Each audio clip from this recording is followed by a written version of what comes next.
नीतीश कुमार भले ही भाजपा से गठबंधन करके फिर से मुख्यमंत्री के पद पर बैठ गए हैं, लेकिन उनकी समस्याएं कम होती नहीं दिख रही है। उनकी 2-3 ऐसी समस्याएं हैं जिसे पार पाना उनकी पार्टी के लिए और उनके लिए भी काफ़ी चुनौती भरा है। और उनमें सबसे पहली जो चुनौती है वह जो उनका वोट बैंक शिफ्ट हो गया है, उसे फिर से कैसे अपने पाले में लाया जाए, यह सबसे बड़ी समस्या खड़ी होती है। दरअसल नीतीश कुमार ने जो जातीय जनगणना का जो श्रेय अपने ऊपर लिया था और लेने का मतलब यह था कि भले ही उस पर सभी ने सहमति जताई थी, पर आक्रोश केवल नीतीश कुमार के प्रति था, क्योंकि वे मुख्यमंत्री के रूप में कार्य कर रहे थे और इस कारण उनका जो कुछ जाति विशेष का जो वोट बैंक है उनसे जो अभी नाराज चल रहा है, उसे वे किस तरह से अपने पाले में लाते हैं या लाने में असफल रहते हैं, यह उनके लिए एक चुनौतीपूर्ण काम होगा। क्योंकि यदि वो वोटें इनके पाले में नहीं आएंगी तो वो वोटें भाजपा को तो मिल जाएंगी और नीतीश कुमार से यदि नाराज होंगे तो वो ये राजद को वोट कर देंगे, पर जदयू के कैंडिडेट को वोट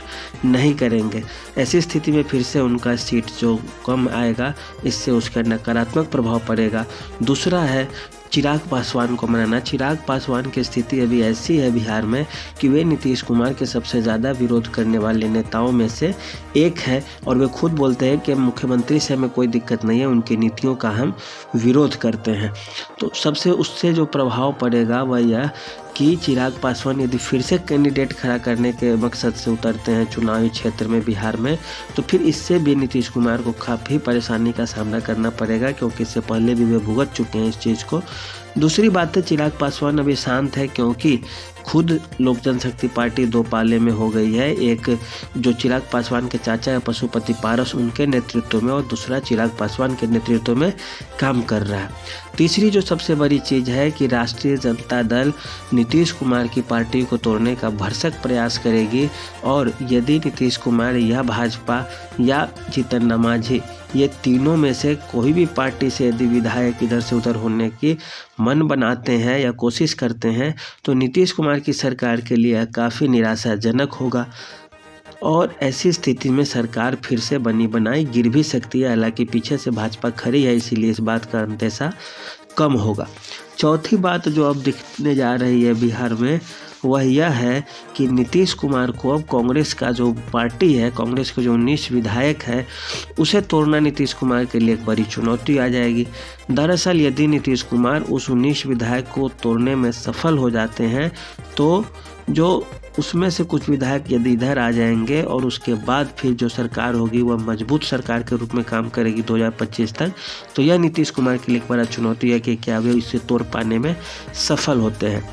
अगली बात है कि अभी लालू यादव के ऊपर ईडी के द्वारा ताबड़तोड़ कार्रवाई की जा रही है, क्योंकि नौकरी के लिए ज़मीन घोटाले मामले में लालू यादव, तेजस्वी यादव, मीसा भारती जैसे जो अच्छे नेता हैं लालू परिवार के, वे सब इस चार्जशीट में आ गए हैं और इस कारण उनके ऊपर जो प्रशासनिक सख्ती है वह ज़्यादा बढ़ाई जाएगी और ज़्यादा की जाएगी। ऐसी स्थिति में बिहार की जनता में यह संदेशा ना जाए कि नीतीश कुमार भाजपा में मिलकर ही ऐसा करा रहे हैं, इस तरह की कार्रवाई कर रहे हैं। इस आरोप और प्रत्यारोप से नीतीश कुमार को बचना होगा, क्योंकि यदि यह संदेश गया तो हो सकता है नीतीश कुमार के वोट बैंक में भी कमी आएगी, क्योंकि नीतीश कुमार और भाजपा जब चुनाव साथ लड़ेंगे तो भाजपा की नीति खुली हुई रहती है, वो पहले से ही बदनाम है क्षेत्रीय पार्टियों को लेकर और लोग यह सोचते भी है कि इनका इनसे नहीं बनता। बात नीतीश कुमार की है तो वो कभी इधर रहते हैं तो कभी उधर रहते हैं, इस कारण नीतीश कुमार के लेकर भी एक अलग इमेज बनता जा रहा है।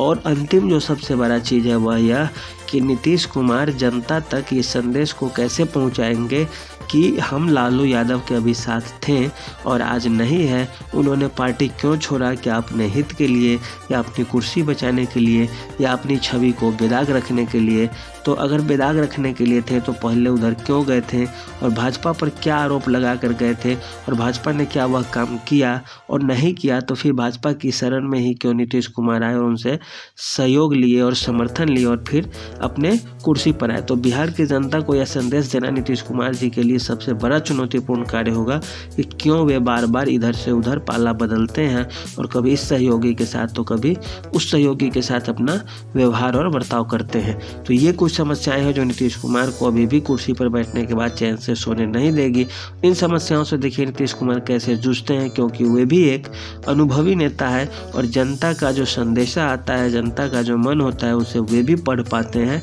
तभी तो 17-18 वर्षों से बिहार की राजगद्दी पर वे आसीन है। तो देखिए कैसे इनसे निपटते हैं या इस समस्याओं को समाधान में वे असफल होते हैं या सफल होते हैं, देखने लायक होगी। तो आज के लिए इतना ही, धन्यवाद।